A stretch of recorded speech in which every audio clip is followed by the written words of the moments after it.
still love that intro music. It gets me pumped every single time. I've heard it so many times now. Actually, 48 times. This is our 48th episode. So that's exciting. We're approaching numero 50. Uh, what a day for the base Vols. What a day. Well, for Vols all around, because George McIntyre, 5-star quarterback, is on campus in Knoxville today. But we are here to talk about what the base Vols did tonight, and part of the day yesterday and part of the day today, and then tonight. What a tremendous outing by Chase Dolander today. As you can tell in Rustin's name there, he also agrees with me. They forced a game 3 tomorrow. We still do not know what time that game is. I'm guessing actually while we're live, that'll probably be announced. So we'll kind of keep an eye out here while we're talking, and hopefully we'll find out what time the game is tomorrow.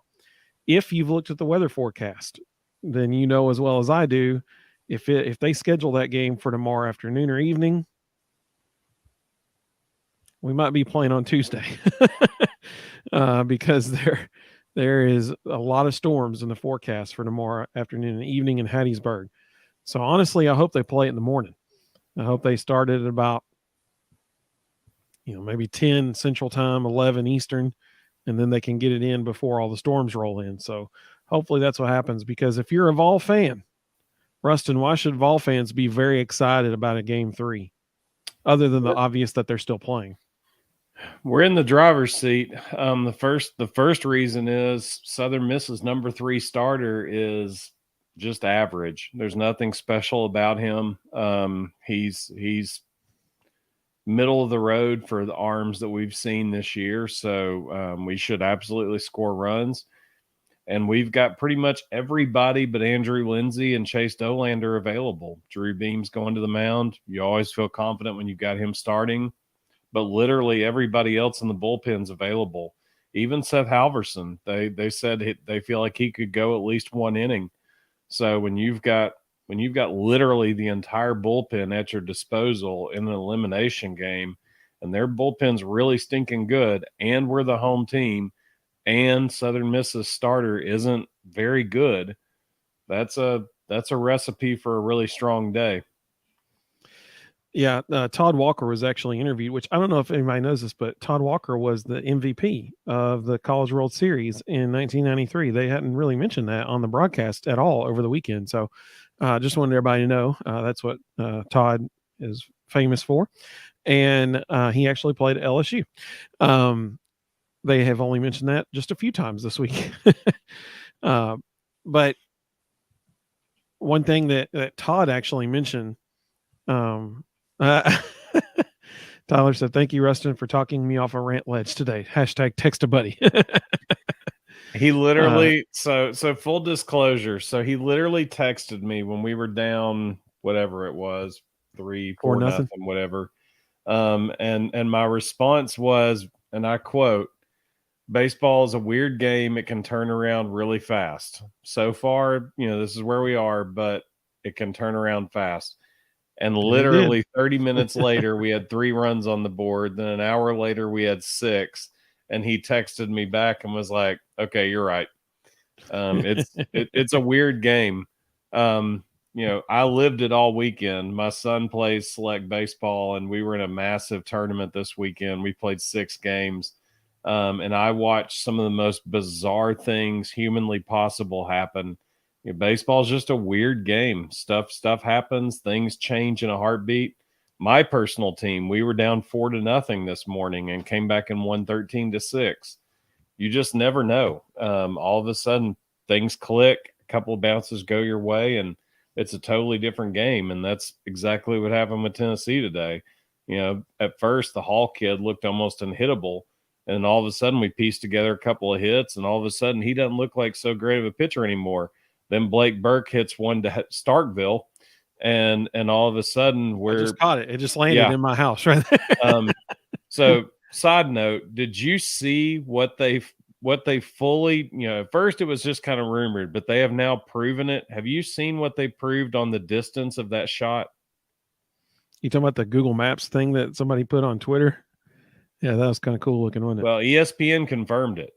So, for those of you who haven't seen it, behind the right field wall, at Southern Miss is a tailgating area, and then a parking lot, and then a road, and then a church. He hit the freaking church. I mean, yep. Every person around there has said they've never ever seen a ball hit that church. He hit the roof. He didn't hit the like it didn't hit the parking lot and bounce against it. He hit the roof. Like, I saw a stat tonight. There's only been 4 baseballs in Major League Baseball this year go further than that one did. He got all of it. I think that's safe to say. You know, Todd Walker on the call made the comment it was the longest home run he's ever seen in person. Todd Walker played at LSU when everybody had loaded bats. And hey, he actually won the MVP of the 1993 College World Series. I don't know if you've heard that or not. That's a thing that happened. But just think about that. The man who played in the era of loaded bats said it was the farthest home run ball he's ever seen. I mean, that is just that's obscene. You shouldn't be able to hit a ball that hard. Yep. Rebecca and company Hounds 2 said, "Hey guys, great day to be involved. So excited for Blake. Made it come back in a big way." I totally agree, 100%. It was so nice to see him get out of his slump. First he drills the ball off over the road, over the fans, off the church, and then the very next at bat he hits one dead center off the wall. And it was funny that somebody. And that one got overshadowed, but that was a shot. He killed that ball. That's the thing. Like, somebody tweeted out after that hit, the last 2 hits from Blake Burke's day traveled a total of 881 feet. And one of them wasn't even a home run, which is incredible when you think about it. Mr. Jones said the Vols are good at bringing in dramatic, exciting gameplay. Yes, they are. That is totally accurate. Yes, they are. Rebecca said they can definitely bring some drama. No doubt about it. No doubt about it. Mr. Jones, good to see you, buddy. He said in game 1, where when he started going today, that strikeout call was well low and outside. On Griffin Merritt, I bet is the one he's talking about. One of the umpires, I can't remember which one it was, very much liked I think it was game 1 today. Very much like the outside corner.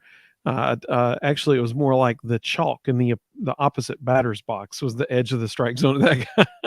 But he called it both ways, amazingly. Yeah, really both games, though. There was a lot of times, and it drives me nuts when they do it, but there was a lot of times catchers were catching balls and pulling them back to the strike zone. They were calling them strikes. It's like, in what universe does the catcher get to dictate where the strike zone is? Yeah. Does a bear poop in the woods? How can we forget that name? Welcome back. And yes, it does. That's my understanding. As where else would it? He said, "Howdy, fellas. It was a strange game, no doubt. Nervous for game 3. Well, I'll tell you what. Let's do this. Let's talk about game 1, and then big shocker. We'll talk about game 2, and then let's preview tomorrow, because we still don't have a time for tomorrow. Like I said just a minute ago, if they don't play it in the morning, we won't be playing tomorrow. That's just the reality of the situation, because there's too many storms predicted for the area all afternoon and evening. So if they don't play it in the morning, it is not going to happen tomorrow. So hopefully they will. The NCAA is obviously in control of that, which I don't know. I got a lot of thoughts about that, but they need to be playing late morning if they want to get this game in. And surely both coaches are telling them that. Surely. Have you looked at what the decision maker is if we never play? I think you said RPI. Was it RPI? Number 1 is RPI. UT is the higher RPI. Number 2 is run differential. Vols are currently winning that 11-9. So, well, if we never play this game, we move on to Omaha. In theory, but I don't trust the selection committee at all right now. No, that's a standard criteria. They don't get to pick. They have to use that criteria. I don't know. That's my batter Vol syndrome flaring up. They'd figure out a way. Hopefully we just play and we beat them. That's what I'm hoping for. So game 1, obviously, Odom, I can't remember the guy's name that pitched for Southern Miss. I can't remember the dude's name. Yeah, Billy Oldham. Something like that. Billy Oldham.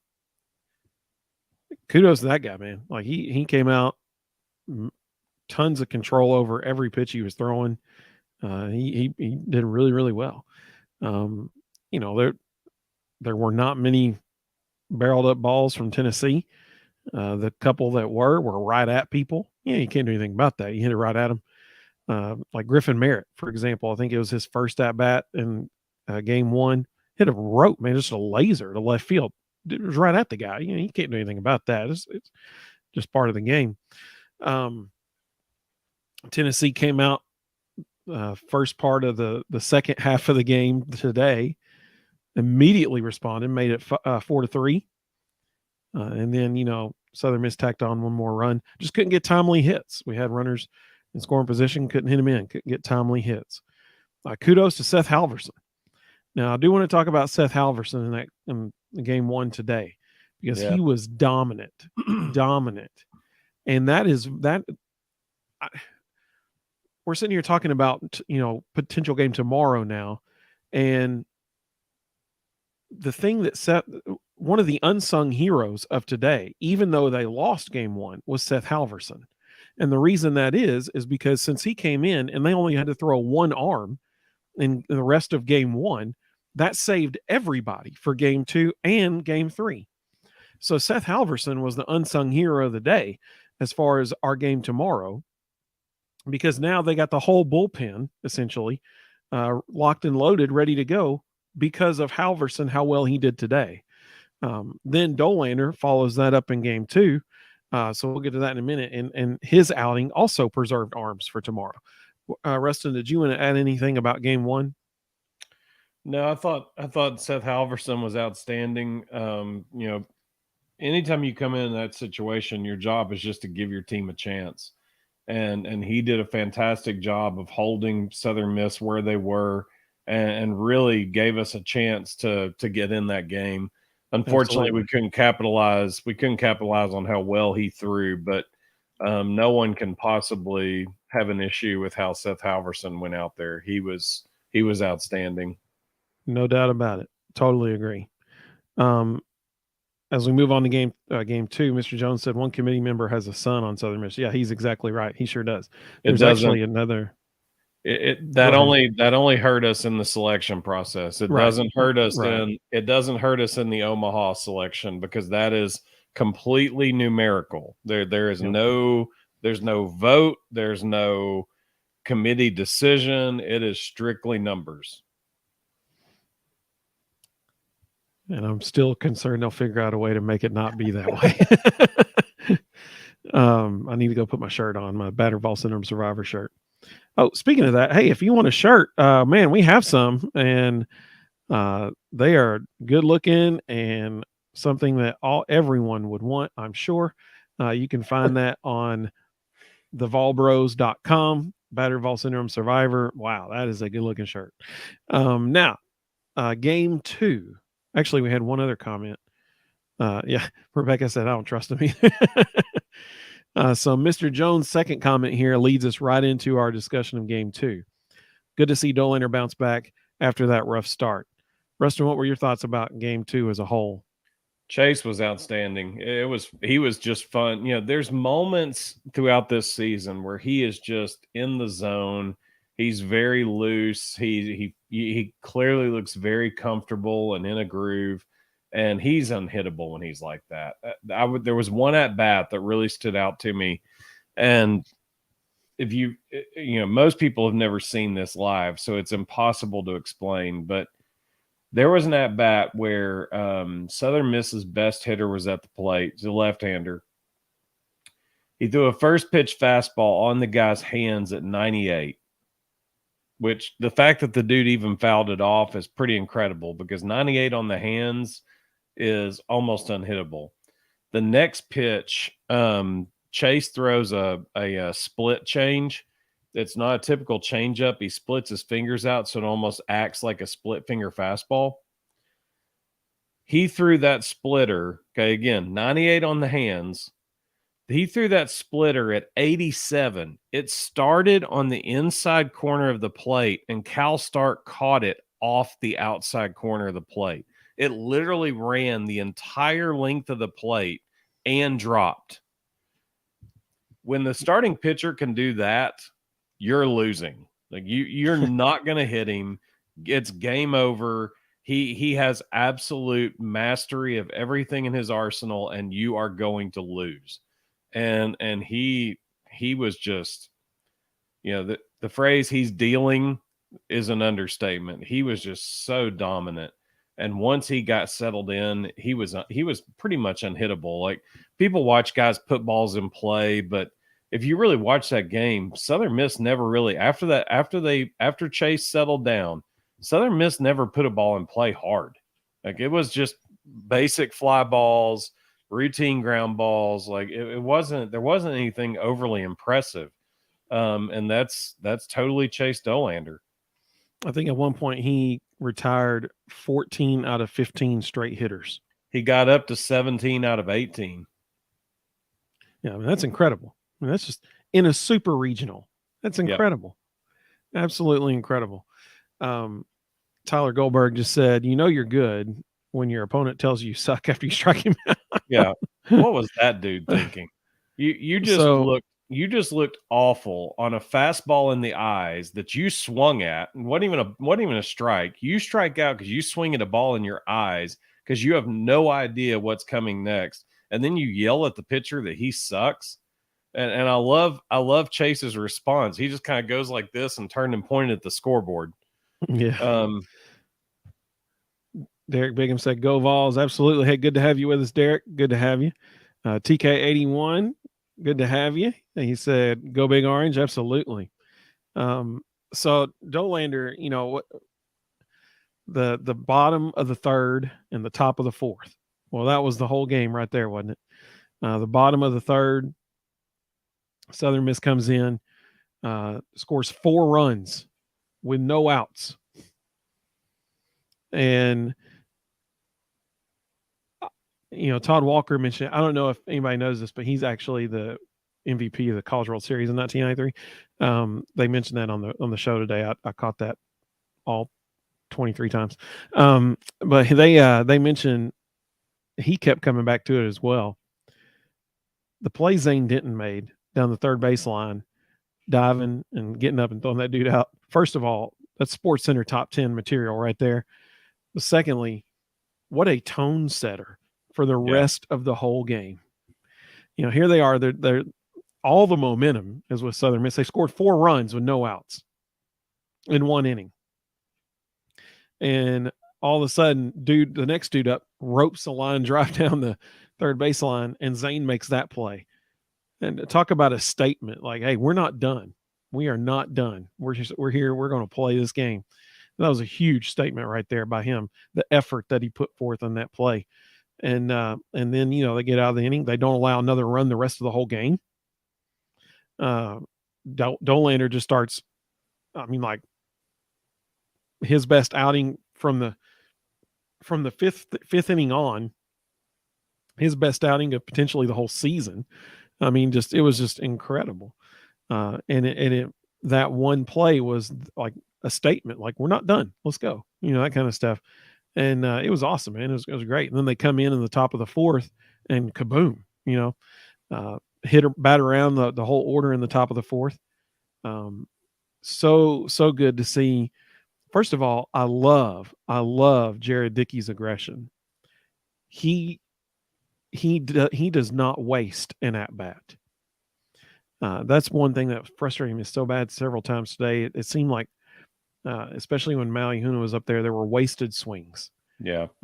Even on swings when he had less than 2 strikes, instead of taking, a full cut at it or something, it was almost not a wave at it, but definitely not a full cut.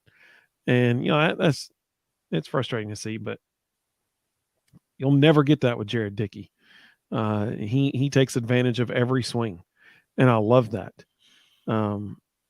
So, it was awesome to see him. It was awesome to see him get that line drive up the middle that ended up scoring 3 runs, because you mentioned Rustin earlier. You said, you mentioned bad hops, and, you get a hop to go your way. Well, that was one of them, because the ball did not hop off the turf. It like hit the turf and skid.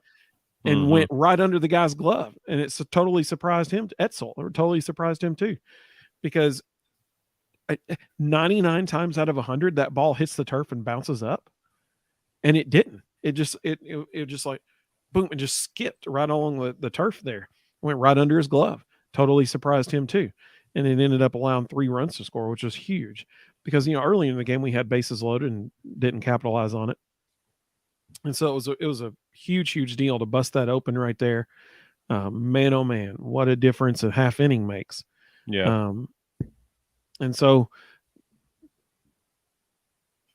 kudos to Dolander, because you mentioned this a second ago that, he was hitting 98 on the gun.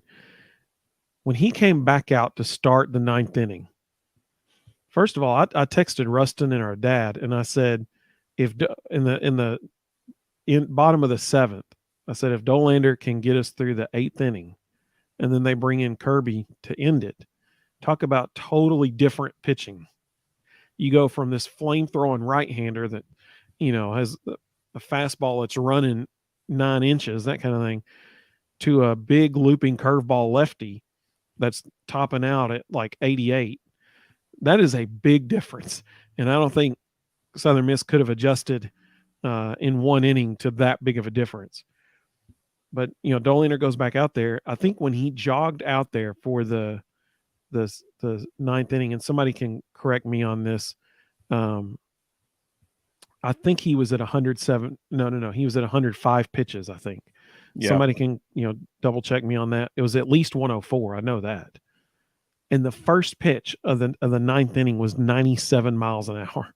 Yeah.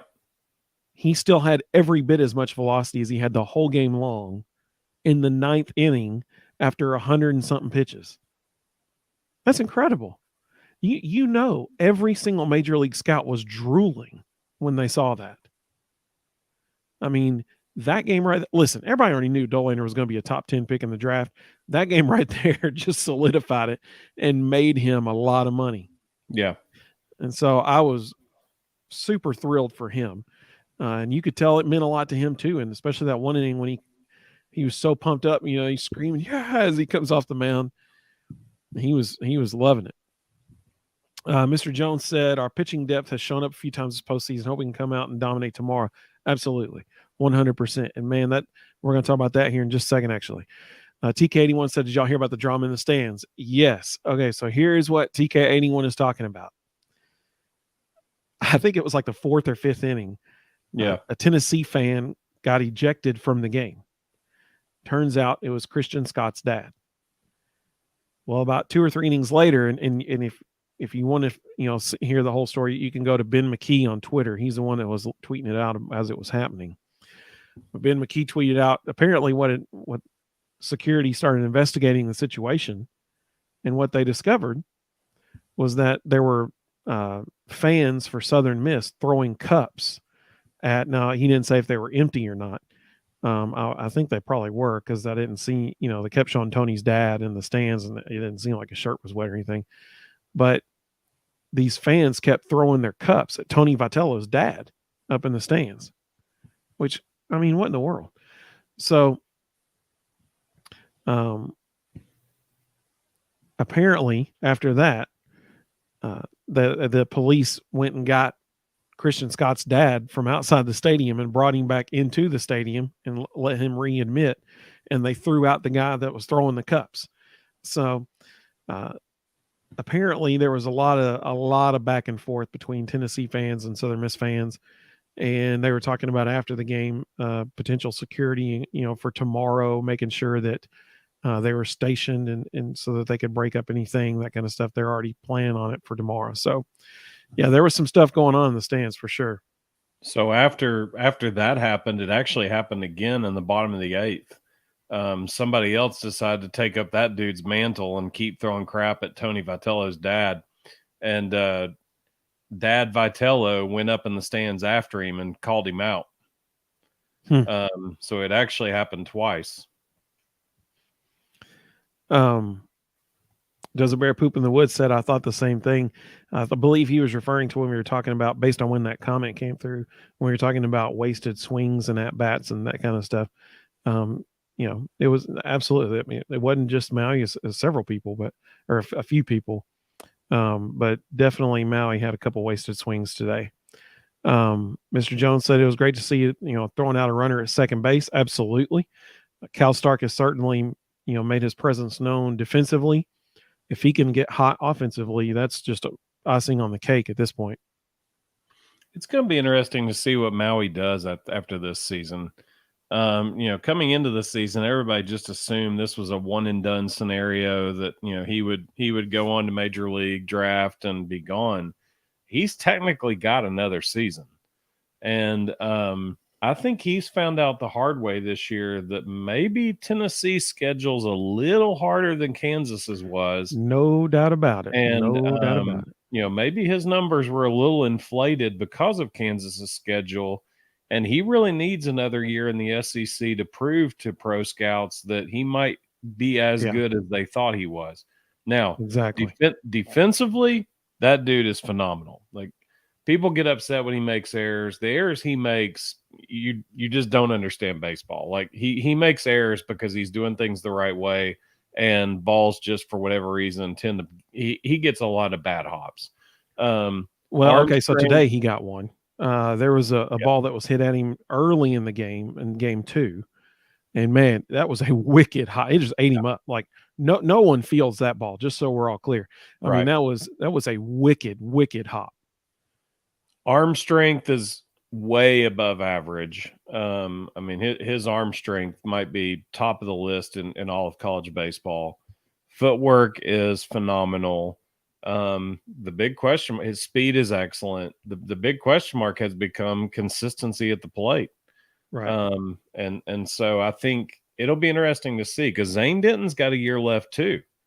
Is there a scenario at play here where next year the left side of the infield's back? And that would be a huge positive if it was. Tyler Goldberg said that after the game they showed Tony's dad holding one of the cups up in the stands after the final out. Yeah, I saw that. Actually, it showed him talking to somebody up in the stands. I wondered if maybe that was somebody who had been throwing him or that kind of thing.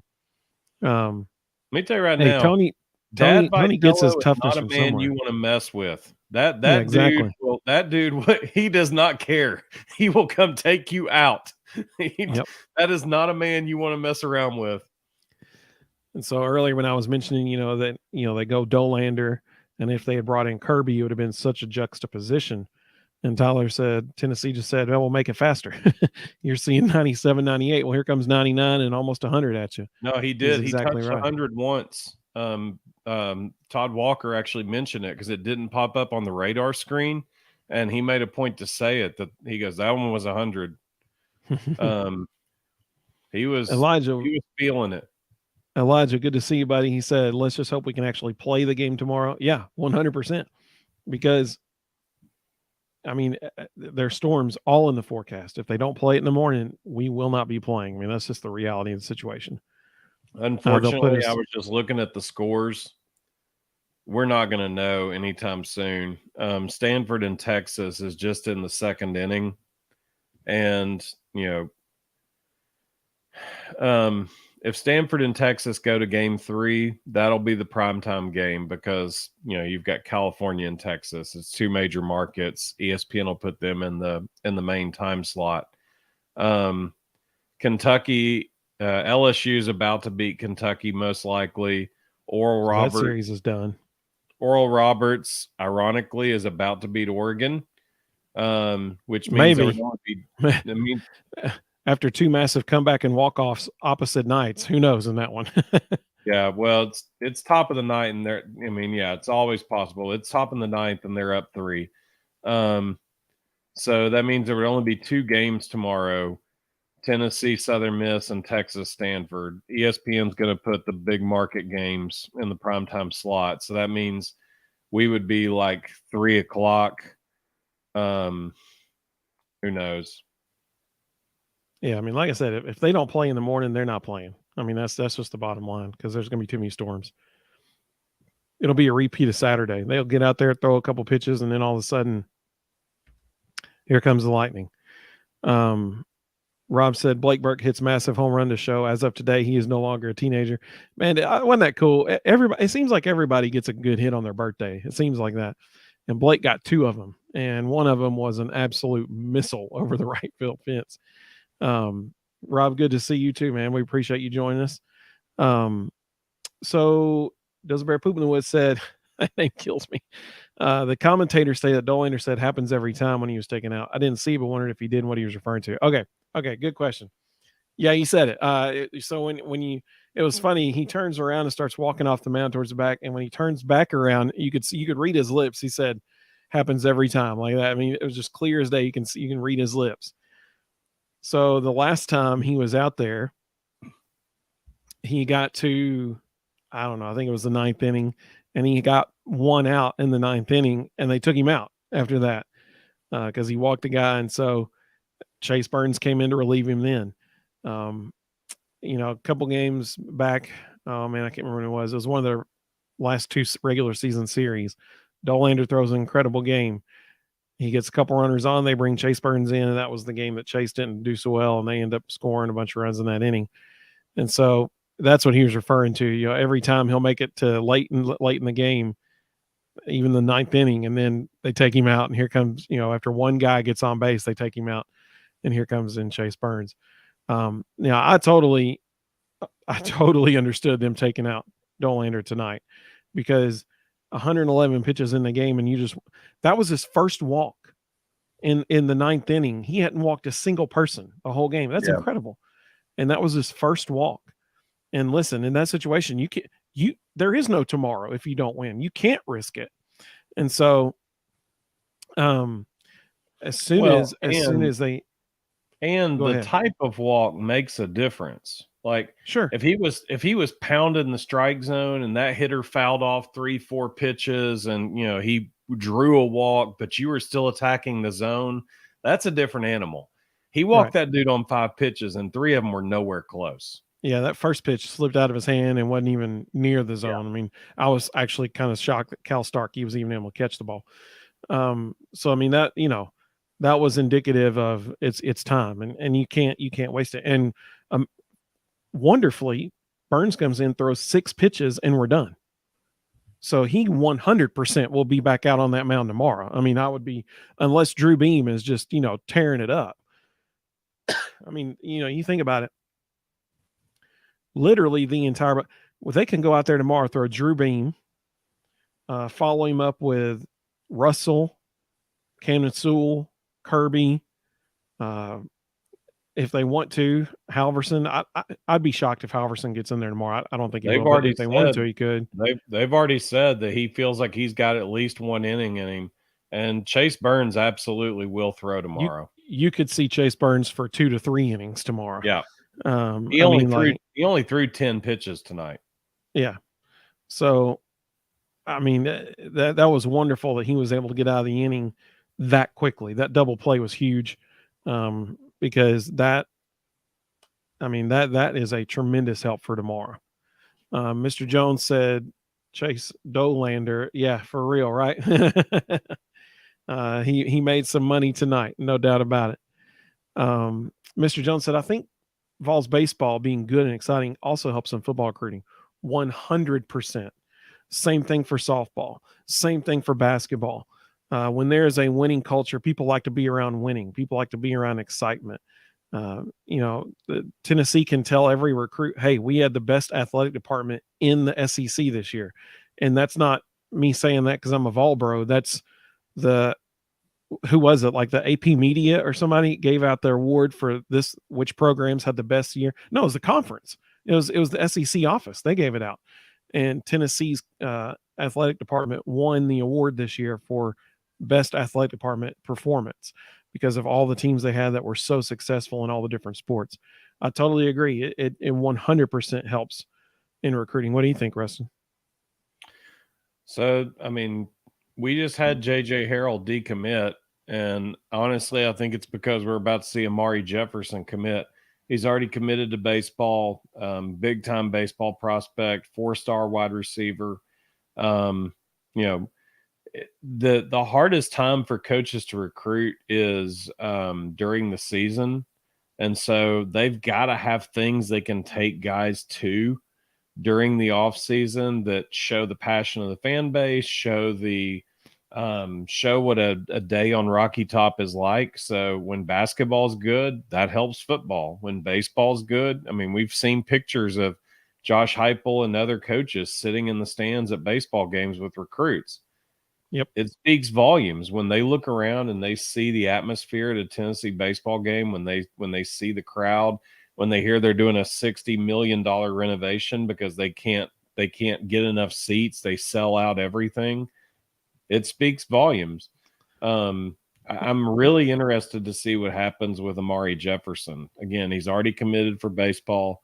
He's a big time player. And if they truly are good with him being a two-way, and I think because of Josh Heupel and Tony Vitello's relationship, they probably are legitimately going to let him play both. That opens up all kinds of doors because you got guys out there. Caden Martin is currently in the transfer portal.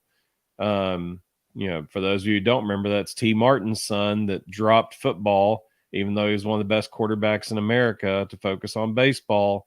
Went to Miami this year. He's already in the portal. Be really nice to have a massive left-handed bat in the lineup who could also pitch and throws low 90s. And oh, by the way, could walk on in football and be your number 3, number 4 quarterback. Just saying. Yep, absolutely. Tyler Goldberg said, I'll tell you this. I remember being a UT media relations intern and sitting in the dugout when Coach Vitello's press conference happened. None of us cared all that much, but boy, this team has really been great for UT all around. Absolutely. And I think that started with last year's team. Last year's team, let's just be totally honest. Nobody liked them, but because nobody liked them, they put college baseball on the national map last year. They made college baseball must-see TV because they were the villains. They were stinking good. That's the thing. I mean, like arguably one of they were certainly one of the best teams in the history of college baseball. Some people still will claim, arguably, not even Tennessee people, but some, SEC network people will claim is potentially the best team in baseball history to not win it all. Just a tremendous to me. And as good as they were must-see TV because of their antics. I mean, there are rules in place today because of that team, and people are still talking about that team because of the rules that are in place because they're impacting games even today. So you're 100% correct. Rebecca said, "Look at admissions too. Everyone wants to come to UTK. Absolutely." Well, let's talk about tomorrow. So tomorrow, hopefully we play. They got to play it in the morning or we're not. If we don't play, in theory, we move on. I don't trust them. I don't trust the people at the NCAA to uphold that. Hopefully we play. If we play, Rustin said earlier, and I totally agree with him, Tennessee's in the driver's seat because of this pitching situation is 100% in Tennessee's favor. You're going to have one of the best pitchers in America go out and start the game in Drew Beam. And isn't that awesome that we can say that 4 or 5 of our pitchers are 4 or 5 of the best pitchers in America? And so Drew Beam's going to go out to start the game. And, you're more than likely going to get a tremendous outing out of him because he's been the single most consistent arm on the mound all year. Andrew Lindsay, after being placed in a starting role, has been extremely consistent as well. But Drew Beam has been Mr. Consistency the whole year long. And so we know we're going to get a strong outing out of him. And if he gets in any trouble at all, and he knows that too, if he gets in any trouble at all, you're about to see a whole bunch of fresh arms coming out of that bullpen. You got, we didn't even mention Xander Sechrest earlier. Yeah. So, I mean, you've got, 2 left-handed arms in Sechrest and Kirby. And then you've got Russell, Burns, Halverson, at least those 3. That would be the first up. Camden Sewell, Cannell. I mean, there's Combs, unlimited options. There's 5 right-handed arms. So I mean, we just mentioned 7 relief pitchers, with very drastically different styles. Combs, the thing about him is you never know what arm angle the ball's coming at you from. He could come over 3/4. Next one, it's like sidearm. I mean, like you just don't know. And so that's his efficacy, if you want to call it that. That's where he comes into play. So they got they got some really, I mean, if you're a Tennessee fan, and we were actually talking about this, me and a couple guys at church this morning, I told them, I was like, if they can just win one today, that's all they need. They just need one today. If they can win one, then you have to like their chances tomorrow because of pitching. And that's all it comes down to is they have better and more arms right now ready to roll. And hopefully they come out. If the bats are productive, I think we see a Tennessee win tomorrow. What about you? Yeah. And we're also the home team. That helps. Yes. Just an update. LSU just scored 3 runs in the top of the ninth. They're now up on Kentucky 8-3. And even weirder, because this whole series has just been bizarre. If y'all aren't watching Oral Roberts in Oregon, you have missed one of the weirdest super regionals in the history of super regionals. That is not an exaggeration either. Yeah. The Oregon bullpen, okay, it was 8-5. The Oregon bullpen just walked in not 1, not 2, 3 runs. It is now 11-5 Oral Roberts. Oregon has them right where they want them now. Because here's the thing, game 1, Oral Roberts was up 8-0. And lost. Oregon and lost. Oregon came all the way back and beat them 9-8 on a walk-off hit. Then last night, Oregon was ahead by like 3 or 4 runs or something like that. And in the bottom of the ninth, Oral Roberts comes back and wins on a walk-off. They score like 3 runs or something. But even the walk-off last night, did you see what it was? I just saw the tail end of it where they're celebrating on the field.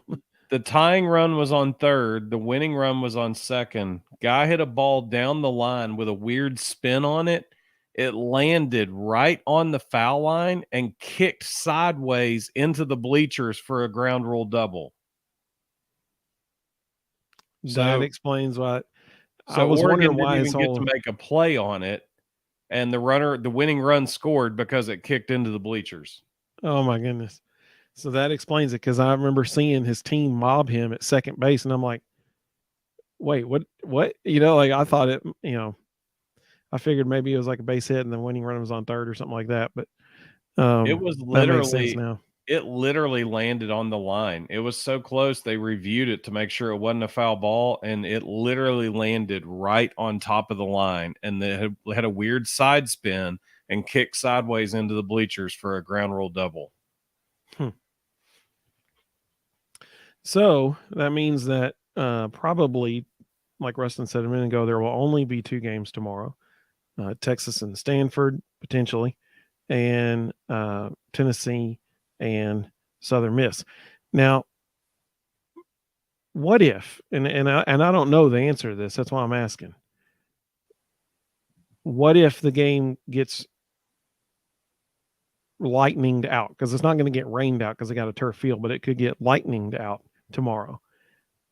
Would they postpone? I do not think they will postpone it all the way, till Wednesday. I think that by that point they're like, all right, it's done. We got to move on and get everything set up for a College World Series. Do you think they postpone till Tuesday and try to play it Tuesday? Because I don't know. And I'd be curious to know. Because at some point they have to move on. And they have to get ready for the College World Series.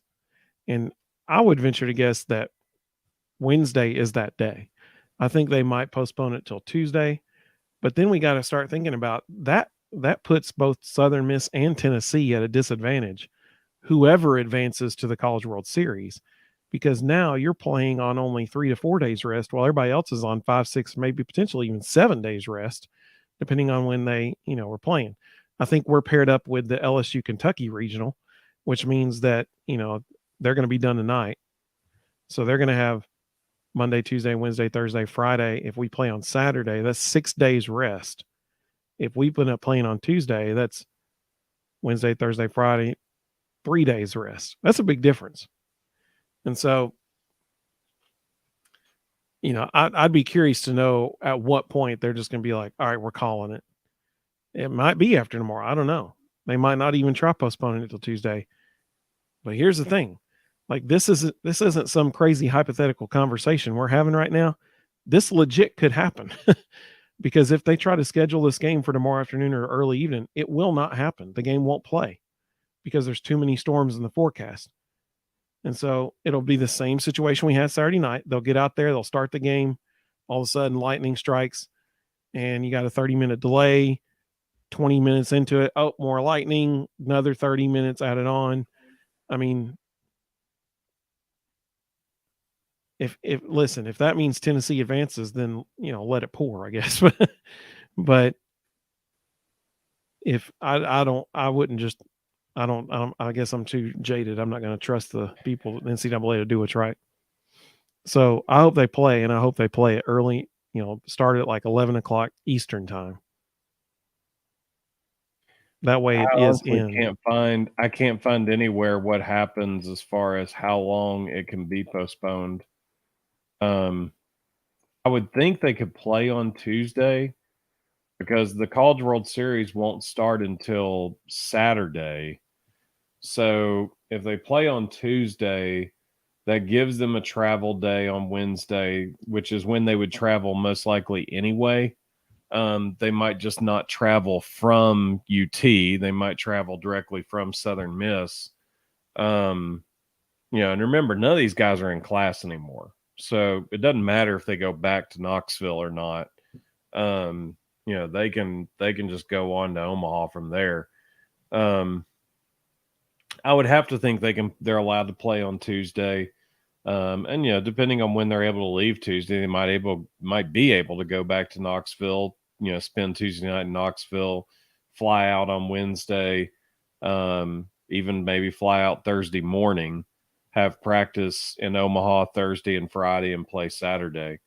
Yeah, I think Tuesday is certainly a reasonable consideration, because that means that you're essentially, what that would mean is that you give every super regional site a 1-day buffer. You know what I'm saying? Like that was scheduled to be Saturday to Monday. And if there's one day that gets totally just rained out, then you got a 1-day buffer. For the Friday through Sunday games, their 1-day buffer would have been today.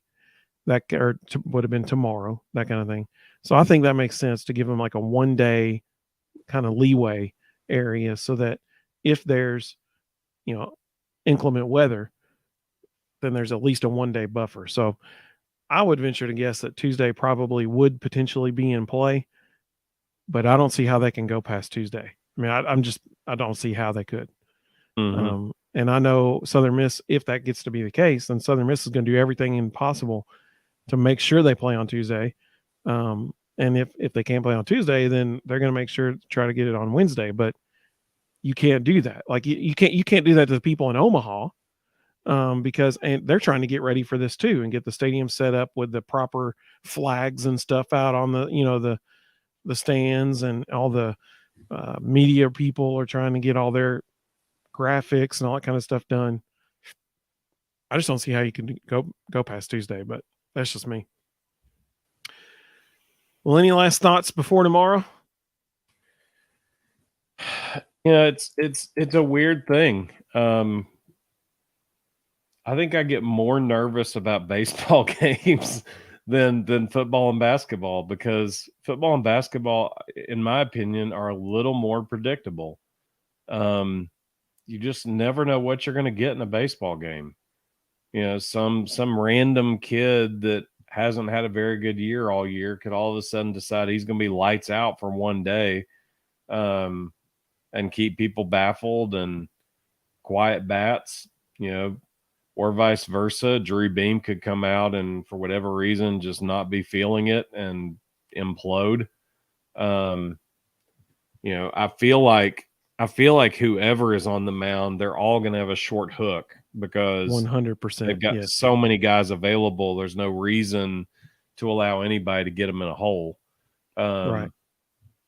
but I think Wes Rucker said it earlier tonight, and I think it should be said again. This is a Southern Miss team that won 4 elimination games 1 week ago. 4 games in 3 days where they could have ended their season, and they went 4-0. So this is a tough, scrappy, never quit bunch, and it's a good point. We're gonna have to put it on them. They're not gonna back down. I think that's a great point because listen, they don't want their season to end either. They want to go to Omaha too. They want to do it for their coach. They want to do it for themselves. They want this every bit as much as Tennessee does. And they went last year. This isn't something new for them. They're looking to go back-to-back seasons. Like this is a quality program. So it'll be a tremendous game for sure. Runs will be at a premium. Base running is going to be vitally important. The team that makes fewer errors will win. That's, we can almost guarantee that, it's going to be a vitally every pitch, every routine ground ball is going to be amplified because everybody knows one run can be the difference in a season ending or not in a trip to Omaha. So no matter what happens, I hope people keep one thing in perspective. There are 295 Division I baseball teams. There's only 16 still playing.